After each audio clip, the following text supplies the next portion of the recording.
প্ৰদেশ কংগ্ৰেছৰ নতুন সভাপতি নিযুক্ত হ'ল কিছুদিন পূৰ্বে আৰু জিলাসমূহতো সাল সলনি হৈছে।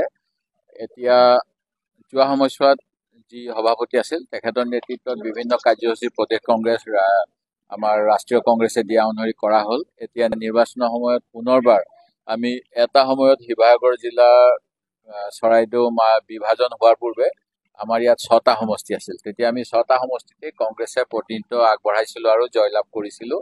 পৰৱৰ্তী সময়ত এতিয়া আমগুৰি সমষ্টি বিজেপি চৰকাৰে বিলুপ্ত কৰিলে। সেই গতিকে চৰাইদেউ আৰু শিৱসাগৰ মিলাই আমি 5টা সমষ্টি আছোঁ।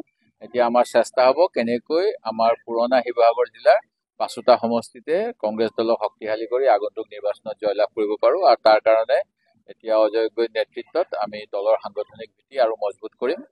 তেনেকৈ আমাৰ সোণাৰী চৰাইদেউ জিলাত উৎপল গগৈ তেওঁ তেনেকৈ চেষ্টা কৰিব আৰু বিভিন্ন জিলাত আমাৰ সভাপতি সলনি হৈছে।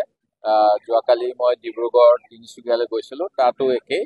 আমাৰ কংগ্ৰেছ কৰ্মীসকলে এতিয়া পুনৰ আগন্তুক 8 মাহ 10 মাহ যিমান দিন থাকক সেইখিনি সময় আৰু অধিক শ্ৰম কৰিব। যোৱা 2014 চনৰ পৰা কংগ্ৰেছৰ কৰ্মীসকলে নিজৰ কষ্ট কৰি ৰাইজৰ হকে মাত মাতি আহিছে, বিভিন্ন ধৰণেৰে বিজেপিৰ ভুল নীতিৰ প্ৰতিবাদ কৰিছে আৰু এইখিনি সময়ত সেই প্ৰতিবাদ আৰু তীব্ৰ হ'ব।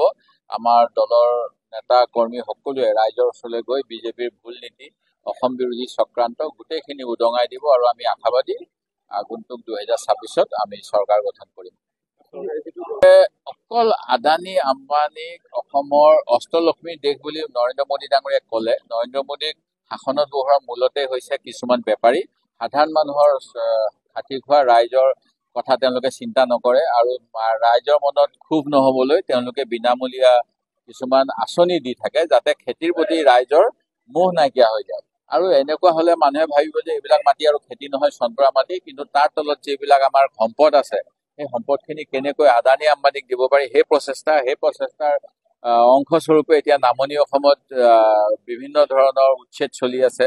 আৰু অন্যান্য মানে এইটো ভাবিব নালাগে যে নামনি অসমত সন্দেহযুক্ত নাগৰিক বুলি কৈছে তেওঁলোকৰ কাৰণে উচ্ছেদ। এই উচ্ছেদ অসমৰ সকলোৰে বাবে বিপদঘণ্টা আৰু ইয়াৰ বিৰুদ্ধে প্ৰতিবাদ কৰিব লাগিব। বিদেশী থাকিলে আমাৰ আগৰ পৰাই দাবী আছে অসম চুক্তি অনুসৰি বিদেশী বহিষ্কাৰ হ'ব লাগিব, আমাৰ অসমত বলবৎ হ'ব নালাগিব। আৰু এইখিনি কিন্তু কৰি পেলাই তেওঁলোকে এহাতেদি সেইদিনা লখিমপুৰত যেতিয়া আহোম ছোৱালী কেইজনীমানৰ খেতি পথাৰত কঠীয়া উচ্ছেদ কৰিলে তেতিয়া কৈছে আন্দোলনৰ সময়ত 850 জন শ্বহীদ হৈছিল, এতিয়া বোলে অকণমান বাংলাদেশী উচ্ছেদ কৰিবলৈ কঠীয়াতলি উচ্ছেদ হৈছে।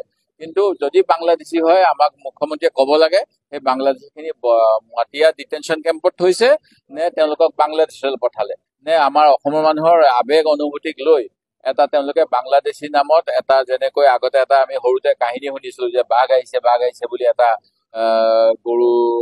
গৰখীয়াই কৈ থাকে, তেনেকুৱা এটা ধাৰণা দি পেলাই অসমীয়া মানুহৰ ভয় আৱেগক লৈ খেলিব বিচাৰিছে বিজেপিয়ে। সেই কথাটো নিশ্চিত কৰিব।